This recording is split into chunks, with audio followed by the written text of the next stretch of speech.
We have had the best week this week. I'm so excited. I had as my special guest for filming this week, Marcus Spears from ESPN.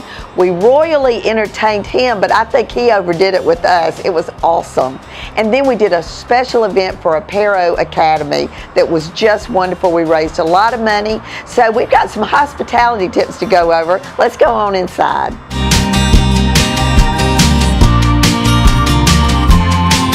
You know, if you find yourself in a group with a bunch of volunteers to do a special event, or if you're just engaged in a large party and you don't maybe know all the guests very well, I love to have a receiving line, whether it's just a couple of people, the host and the hostess at the front door, just to welcome everybody, kind of give the lay of the land. In the dead of winter, it might be nice to have someone there checking coats, maybe to take to a bedroom or something. But I really think it's always nice, if you think you might not know someone's name, to go ahead and introduce yourself. There's never a time when that's awkward, and then you have the opportunity to get their name. Name tags are always good to think about too, so use those tips when you're planning your next large event.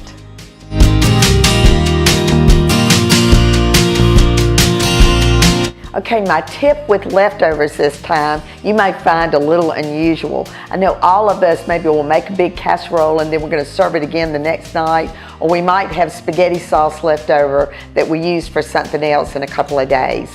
Well, during the Masters, I work with my chefs and they know in advance that we're going to do a contest with them making an appetizer from something that was left over from a meal that they served the day before. And we have had numerous wonderful dishes created from this experience. But the winner this year for that particular prize was a delicious grilled pineapple breakfast sausage bite with strawberry jam and thyme remoulade. Does that sound wonderful? We're going to actually have it on our appetizer menu next year.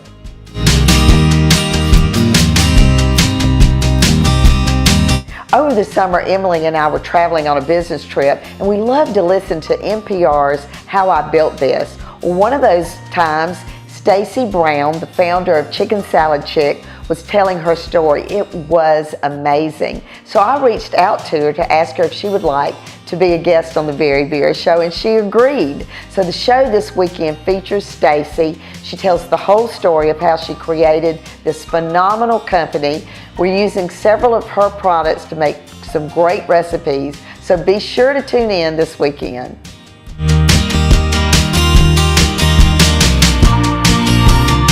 We've had some great PR this week for camp. WRDW did a piece on it for their newscast, and it turned out so well. Check it out.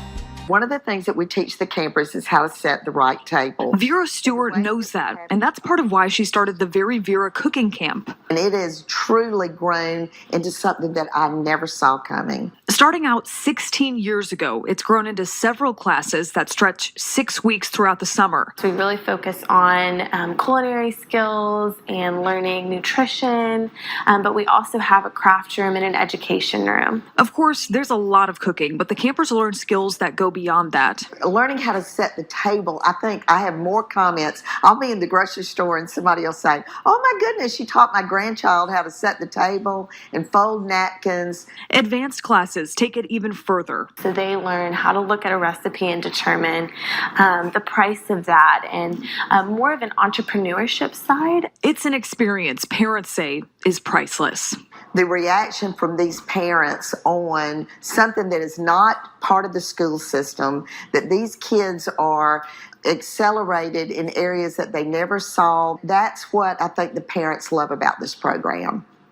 Thanks for joining me today, and you know I've got a really fun weekend planned. Tonight I'm going to a special graduation party for Elizabeth Pipkin, who's our scholarship recipient this year.